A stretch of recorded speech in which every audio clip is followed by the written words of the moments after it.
Hello, everyone.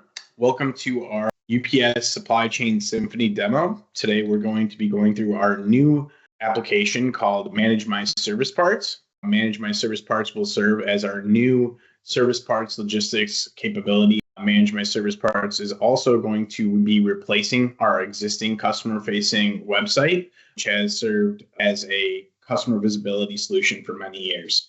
What we're looking at right here is our one UPS Supply Chain Symphony platform.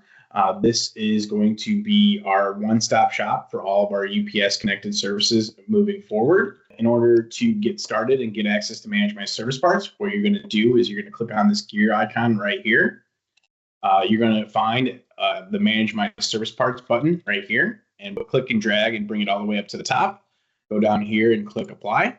And what that's going to do is that every time you log in, our new Manage My Service Parts space will be front and center to be able to make it easier for you to find it going forward. Everything else you see is related to all of our other UPS business units, including finished goods distribution, managed transportation, global freight forwarding, mail innovations, and many of others. For today, we're going to focus on our new Manage My Service Parts solution. So as I previously mentioned, Manage My Service Parts will be replacing our existing customer-facing website. I'm sure many of you are familiar with this site here. It goes by plenty of different names, post-sales logistics, S+, CFW, customer-facing web. This site here that you see will be getting replaced with this new Manage My Service Parts space. One thing to mention, though, is that S+ is not going away. It will still remain in the background. All of your existing EDI integrations or other types of integrations will all still exist. None of them will be changing. We will just be changing the front end to be from over here, and it will be over here now in our new solution. In order to get access to Manage My Service Parts, you will have to have user ID created. Once you click on the card here, that will take you into our new Manage My Service Parts space. So this new space will give you access to four main features. One is the ability to create service parts logistics orders through S+. We will also be introducing an address book feature that supports our order creation workflow. And then we will also be providing access to real-time inventory searching and real-time order searching capabilities.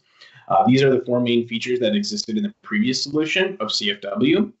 Those will all be moving over to our new solution to be able to be integrated with all of our other UPS business units. The way I like to think of it is that everything that you see here is your visibility platform into all of your UPS business in an analytical type way. Everything that you get access to and Manage My Service Parts will be used to be able to execute on the inventory that you have with UPS Service Parts Logistics. You'll notice that when you click into that Manage My Service Parts card from the main dashboard, you're brought into the default tab, which is to create an S+ order. During our user research and discovery phase for Manage My Service Parts, we found that the majority of our users were accessing the old sites to mainly place manual orders. Therefore, in order to reduce the number of clicks it takes to get to where you need to go, we made the default page for Manage My Service Parts the order creation workflow. But before we dive into the order creation workflow, I'm going to show you the address book feature. Any addresses that you had created in the legacy platform of CFW have been ported over and also exist in our new address book feature. So no going in and having to recreate hundreds of addresses.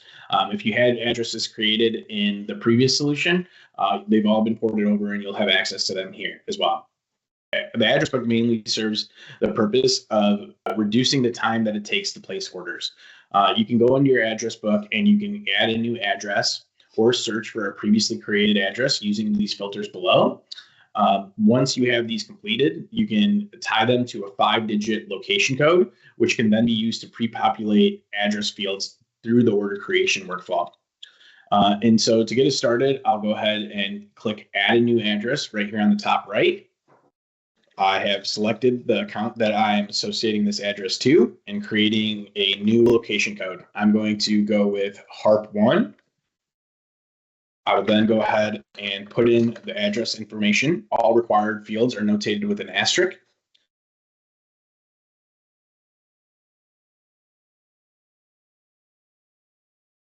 So once you enter in your city and state, the time zone will get automatically populated for you. Enter in my postal code. phone number.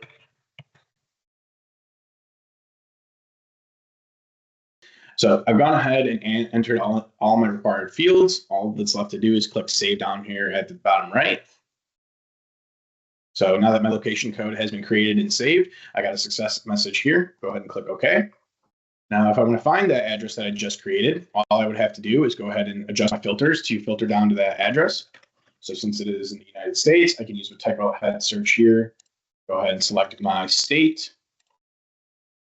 I'll go ahead and put my postal code in just to make things a little easier. Click location lookup, and you'll see here, this is the address that I just created. From the address lookup, you can do a couple different things. So this is the one that I just created. If I wanted to make any edits, I can do that here and then click save. If I no longer want to keep this address in my address book and want it removed, I can go ahead and click delete address. But for the purposes of our demo, I'm going to keep this address because I'm going to use it in my order creation workflow. So going back to the order creation workflow, you're just going to go ahead and click on this Create S Plus Order tab in the top left. You're going to select your account number from this dropdown and select the type of order that you're going to be creating. Once you get on that, you can click Continue and move on to the first step. There are a couple different ways you can create an order from here. You can either create a warehouse pickup order by selecting this checkbox, or provide the destination address information of where you want your part delivered to. For the purposes of the demo, I'm going to go ahead and just make it so that I am shipping an order to a new location. So if I have a previously saved address created that I want to use in this workflow, I can go ahead and pre-populate that information in two different ways. I can either enter in the location code that I just created and hit tab, and that will go ahead and pre-populate all the information for me. If I don't remember my location code, I can easily click the location lookup button, select the criteria of where that order is shipping to.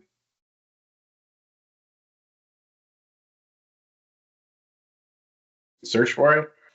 Here's the one that we just looked at. I'll go ahead and click it, and that will also pre-populate all my address information for me. If your shipping address is not an address that is a part of your address book, you also have the flexibility to go ahead and manually enter location information. But since I already have one created, I'm just going to go ahead and input my location code and pre-populate all my fields for me. If there are any delivery instructions that you want to add, those would be going in here. You've got about 300 characters of space to be able to enter any customized delivery instructions. Once you've entered your delivery instructions, you can set deadline information if you'd like. However, this is optional. So deadline information equates to deliver by date or deliver at date time. So I'm just going to leave this blank for now, but if you did want to get the part there by a certain date time, that will impact the routing options you see a bit later in our order creation workflow. So now that I've got everything completed, I can go ahead and click Continue. The next step is to reserve the inventory that you want to place on your order. So I'll go ahead and type in a part number. You can enter in an exact part number, or you can use a wildcard search capability. Our system supports using an asterisk or a percentage as a wildcard character, meaning that if you enter 3 characters followed by a wildcard character, I'm going to go ahead and use an asterisk, you will be able to pull all inventory items that start with EU dash. You can also search by a serial number, lot number, quantity, description, LPN number, or a specific warehouse. So I'll go ahead and check availability. Now, what you'll see here is you're going to get the item details and attributes of the item that appears first on the list. You'll see in my item results here that every single one of these items starts with EU dash, meaning it pulled back anything that matched the input criteria that I put when I searched for this inventory. Everything is going to be ordered in default based on closest distance of the destination address you supplied. So since I supplied a destination in Alpharetta, Georgia, the first part you see here is 41 miles away and is the one that is the closest to my delivery location. This allows the user to quickly select a part out of a warehouse that is nearest to the destination of where it needs to go. I'll go ahead and select the number of units that I would like to reserve. And so I would like to reserve 1 unit. I'll go ahead and enter that 1 in here and click Reserve Items. And down below, what you'll see is what's happening is a reservation attempt is being made on this part. And so the part is being reserved not only in our backend system, but also on the front end here. Think of this as a shopping cart, so to speak, of you building an order of different parts that you'd like to place on this order. One thing that I do want to bring attention to here is that at any point during the order creation process, you also have the ability to cancel the order. So if you do wanted to cancel the order, all you would have to do is click cancel down below. It's going to ask you, are you sure you want to cancel it? By canceling the order, all of your reserved inventory will also move back into available inventory. So I'll just go ahead and click cancel just to show that that's going to take you right back to the getting started screen. That order is no longer an order. If you want to go ahead and recreate the order, you just go back through the steps.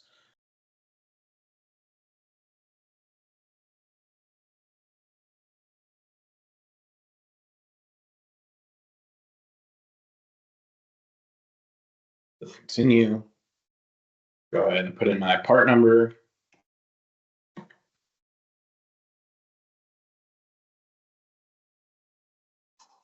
Find my part here. Select the number of units I'd like to reserve. There's 742 available units. If I click on the hyperlink, this screen here allows you to view your inventory in more detail. So if you wanted to request a specific part based on LPN, serial number, lot number, when the part was received, that sort of thing, you could go ahead and click on this request quantity. And what that'll do is out of the 7,472 pieces available, it will request this specific unit be shipped on this order. So I'll go ahead and just reserve that. And so since I selected a specific LPN to be shipped, you'll see that pre-populated here. You'll see that the shopping cart also will show that you requested one unit and you have one unit reserved. For any reason you needed to change the number of units you wanted to have reserved, you could do that in a couple different ways.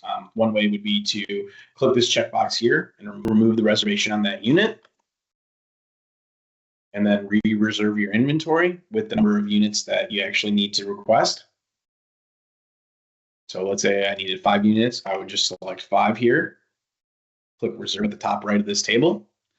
And now you'll see that 5 units have been requested and 5 units have been reserved. Let's say if you need to make a change again, you could also just click change the number and then requested units. Click update. And you'll see that 5 has now been changed to a 3. So you can see here that 3 units were requested, 3 units have been reserved, and that those units are in a reserved status. If you'd like to add any line level reference numbers, you can click the reference hyperlink here and enter any reference numbers that you'd like. Go ahead and click continue. Now what you'll see here is this is our routing screen. Now what's happening is based on the inventory, the warehouse location of where you reserved your inventory from, paired with the destination information that you provided on step 2 here, our system is going in and calculating hundreds, if not thousands, of different routing options to be able to give you a different set of options to be able to choose from to select your transportation method, right? So it's going to give you drive options, air options, UPS parcel options, any different type of way to get your part there. It's going to give it to you here. You're going to be able to see the estimated pickup time, the schedule, as well as the estimated delivery time. So I'll go ahead and just select next day air for this one. It'll say it'll get picked up today, 5 p.m. and we'll deliver by Saturday at 9:30. Go ahead and click continue. This will then take you to the second to last step of our process here. This step is going to give you the ability to add any order level information that you'd like to add, including reference numbers to this order, customer order numbers, a shipper number, or be able to subscribe to notifications for getting updates on this particular order. Any required reference numbers will be shown with an asterisk. We have the ability to pre-populate reference fields for you based on your account configuration. That's something that your inventory specialist can help you with. We can figure those on the back end for you so that you don't have to worry about them. But we can set up your reference fields in multiple different ways. You have the ability to freeform enter reference numbers. We can configure a reference field to be a dropdown that has the ability to multi-select options. We can also give you the ability to select from a specified list of options, but also giving the user the flexibility to add in their own. And then if you'd like to subscribe to notifications, you can click add notifications up here. Go ahead and select email, put in my email address, click on the pencil icon here and select the order notifications that I want to see or receive. Click update. Once you have everything set, all you're going to do is go ahead and click accept and then click your button here to place your order. Once the order is sent to our warehouse, you'll receive a brief survey to tell us about your order creation experience. And then you'll also get the order number for the order that you just created, as well as the package ready and scheduled delivery date and times. If you want to create a new order, all you would have to do is click New SLS Order, which would then take you back to the Getting Started screen to create another order. You can also click Download Receipt or Download Shipping Label to download the receipt or shipping label right to your desktop. So I'll go ahead and click Download. You'll see that it was added directly into my download folder. This isn't the actual shipping label that goes in the box. It's just a generic shipping label that you can use for your records. Same thing with the receipt.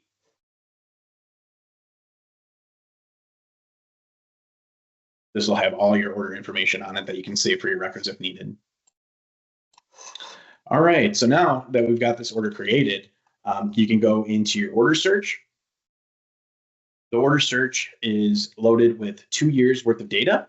We set the default dates to be yesterday and today. The dates are not required, however. So if you wanted to search for a specific order number, all you would have to do is clear out the date and time fields, enter in your order number, and click search.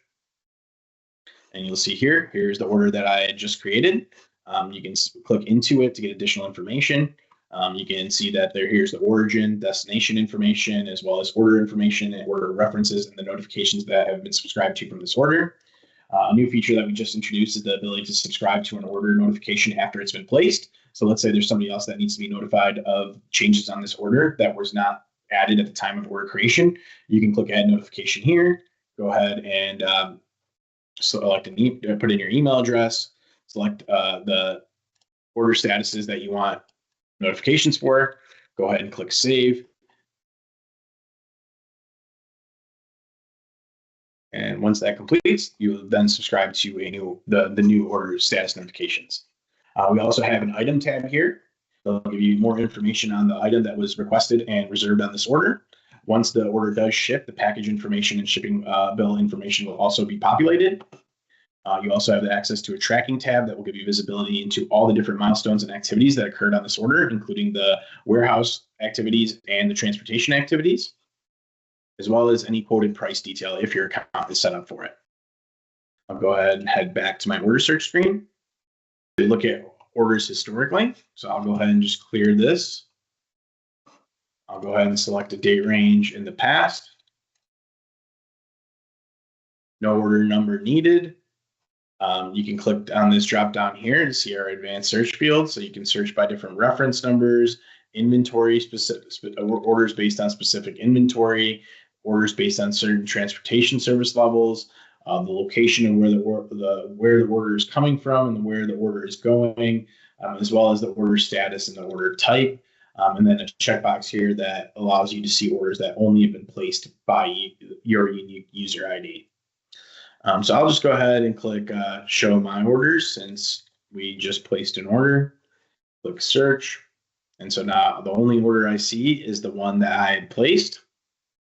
But uncheck that and click Search. It'll show me orders that have been created by anyone and everyone in my organization, regardless of where the order originated from. And so you'll see that you've got 10 results by default. You do have the ability to see more results per page from 10 to 25 to 50 to 100. We also give you the ability to extract this data directly to your desktop. So if you wanted to get an Excel output of this data, all you do is click the download icon. This table is also very flexible. It allows the user to add and remove and rearrange columns. So if you wanted to see your data in a different way, you could click and drag and remove, add and remove columns if necessary. You'll see here is the extract that I just downloaded. And so nice, easy way for you to extract data directly from our source system. Another great feature that we've introduced is real-time inventory searching capability. And so if you want to pull information about your inventory anywhere in your network, all you would have to do is select your account number. We automatically by default select all the warehouses that are associated to their account. But if you wanted to only look at a specific warehouse, you could uncheck this box and select the warehouse that you want to search from. Same rules apply here. Minimum of 3 characters followed by a wildcard character. or you can enter an exact part number as well. Go ahead and add your item. Now, as we do allow for our users to search by multiple different items at once. So if there are multiple parts you want to look at, you can go ahead and add multiple parts to your items to be searched list. And just to do that, I'll go ahead and select my account, put in an exact part number.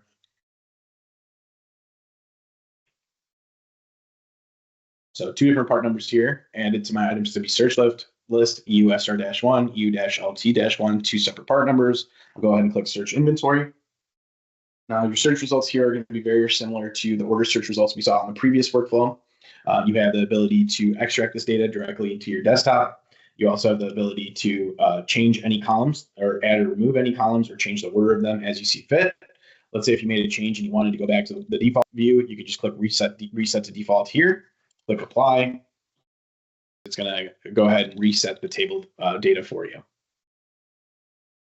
You have the ability to filter this data using a type ahead search filter right here. So as you type, the data below will start to change. So if I do EU-LT, you'll see that I only see the part that contains that information. And that works with any data in this field. So if let's say I type in a specific warehouse, the data will be filtered automatically. If you click into a specific part, it's going to give you more information about that part. It'll take you to your item details page. The item details page will give you information about that item's attributes, as well as that warehouse where that inventory is stored. Down below, it's going to give you more detailed information on the LPN level. You'll be able to see when the part was inbounded, as well as the receiving way bill it came in on. If you have designators, serial numbers, and lot numbers stored, all that information will also populate, as well as the locator of where that part is stocked. If you click in just one more step further, that will then take you to another detail screen, which will show your transaction history. And so from here, you can see the PO receipt that the part came in on, as well as the carrier and the way bill that it was brought in on. So it shows you exactly the date and time when this part was received, as well as the IMS order number and the item details that were also available on the previous page. I'll go ahead and go back to the item inventory search. You'll see on the right-hand side of the inventory search results that there is an orders hyperlink. So if there were orders placed on this part number in the past, you'll be able to click on that orders hyperlink and get a transaction history of all the orders that contain this part in the past. Our Manage My Service Part space does have flexibility to give you access to 2 years worth of data. So you can see all of the different reservation histories over 2 years on this unique part number. So as well as the order number of when this part was ordered. I'm going to go ahead and up that to 100. And so these are all the different orders where this part was previously reserved to. All of this is also able to be downloaded right to your desktop. And so that brings us to the end of our demo. Today we covered the ability to create orders from our Manage My Service Part solution, as well as an address book feature that supports our order creation workflow and the capabilities to search for inventory as well as orders in real time. We are planning an exciting 2025 and have more features on our roadmap, and we're excited to continue building this space. Thank you for joining our training and demo session. Have a great day.